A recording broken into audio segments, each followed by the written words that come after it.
He didn't just murder people, he wrote letters about it. He sent cryptic codes to newspapers, and once, he mailed a piece of a victim's bloody shirt as proof. Police chased him for decades.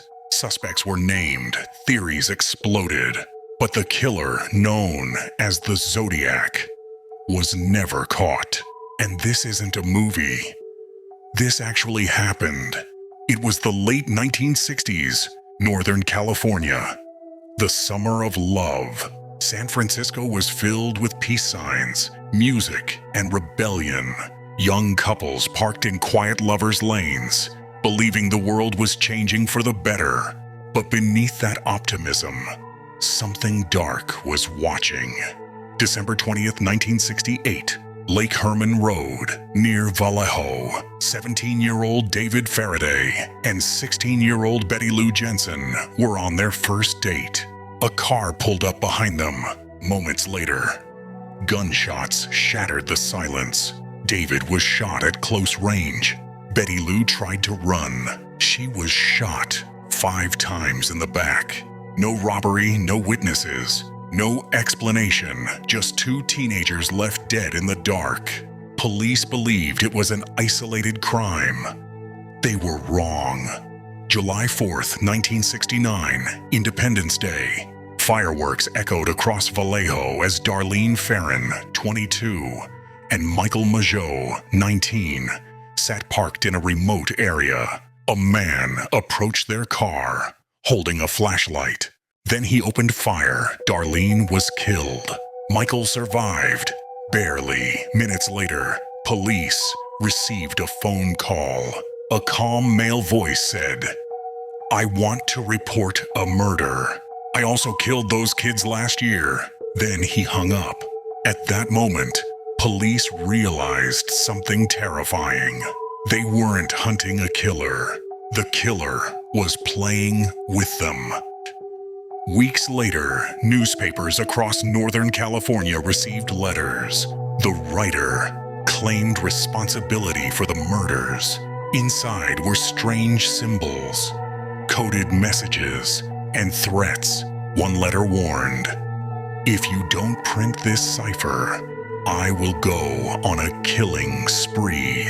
The letters were signed with a symbol, a circle with a crosshair. The writer called himself the Zodiac. September 27th, 1969.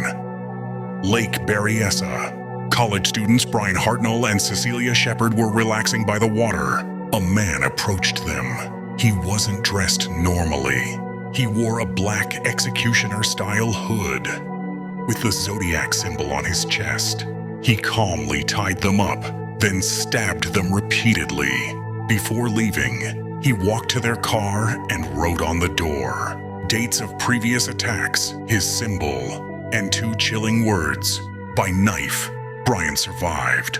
Cecilia died 2 days later. The Zodiac had escalated. October 11th, 1969.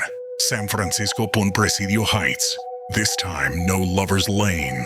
Cab driver Paul Stine, 29, was shot point blank in the head. The killer calmly wiped down the cab, took Stine's wallet, and tore off a piece of his bloody shirt. Weeks later, that piece of shirt arrived in the mail, sent to a newspaper. Proof.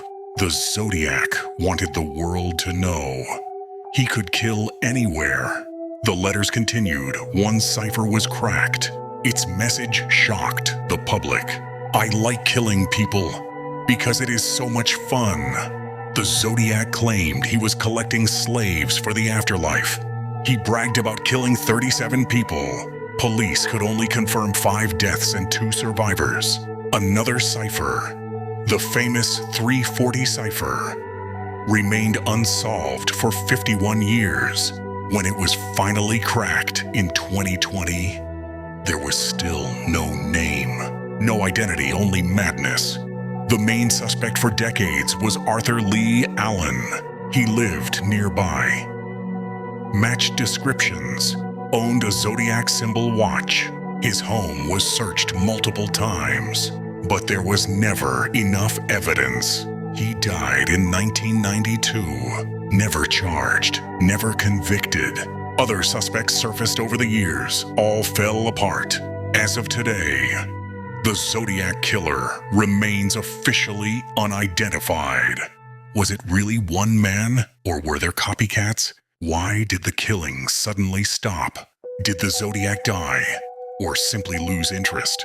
The killer once wrote, "I will never be caught." So far, he was right. Yes, somewhere the truth disappeared. With a man, or with many men, or maybe with someone who never suspected themselves. Who do you think the Zodiac really was? Comment your theory below. And if this video reaches 50,000 likes, I'll dive into another infamous unsolved case. Subscribe for more true crime stories that refuse to stay buried and stay safe.